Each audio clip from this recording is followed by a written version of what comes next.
안녕하세요. 대한변호사협회 공인 산재 전문 박중영 변호사입니다. 오랫동안 산재 전문 변호사로 활동을 하면서 수많은 산재 사건을 다루었는데요. 그 중에서 재해근로자분들이나 사업주분들에게 도움이 될 만한 사례들을 선별해서 박변의 산재 이야기라는 제목으로 동영상을 제작하고 있습니다.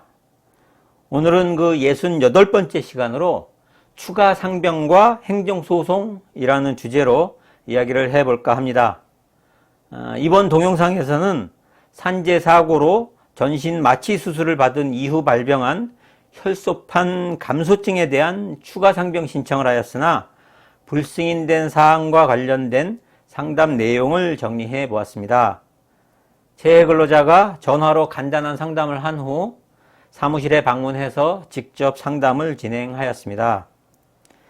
사건 개요부터 간단하게 말씀드리자면 청소 업무를 수행하던 재해자는 청소차 적재함에서 떨어지는 사고를 당하여 추간판 장애 등의 상해를 입었습니다. 산재 요양 중 혈소판 감소증을 추가로 진단받고 추가 상병 신청을 하였으나 근로복지공단에서는 추가 상병 신청에 대해서 불승인 처분을 하였고 불승인 처분에 대해서 심사 청구를 하였으나 기각되었습니다. 그렇다면 추가 상병 신청을 하기 위해서는 어떤 요건을 갖추어야 할까요? 업무상의 재해로 요양 중인 근로자는 다음 각 호의 어느 하나에 해당하는 경우에는 그 부상 또는 질병에 대한 요양급여를 신청할 수 있는데 이러한 요건을 충족하는 경우 추가 상병이 인정됩니다. 즉, 첫째, 그 업무상의 재해로 이미 발생한 부상이나 질병이 추가로 발견되어 요양이 필요한 경우. 둘째, 그 업무상의 재해로 발생한 부상이나 질병이 원인이 되어 새로운 질병이 발생하여 요양이 필요한 경우에는 추가 상병이 인정되게 됩니다.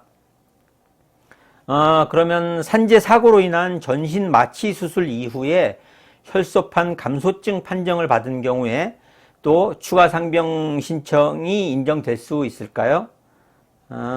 사고 이후에 새로운 질병의 판정을 받았다고 해서 곧바로 추가 상병이 인정되는 것은 아니고 산재 사고로 인한 수술 등이 원인이 되어 새로운 질병이 발병된 것이 입증되어야 추가 상병이 인정됩니다. 그런데 혈소판 감소증의 발병 원인이 약물이나 항암제의 복용에 의하는 경우가 있을 수 있기 때문에 이러한 점을 입증한다면 인과관계가 인정될 가능성이 있다고 할 것입니다. 그러면 행정소송을 하면 승소 가능성이 있을까요? 근로복지공단에서는 일부의 기각 사유가 있어도 불승인을 하는 경우들이 많습니다.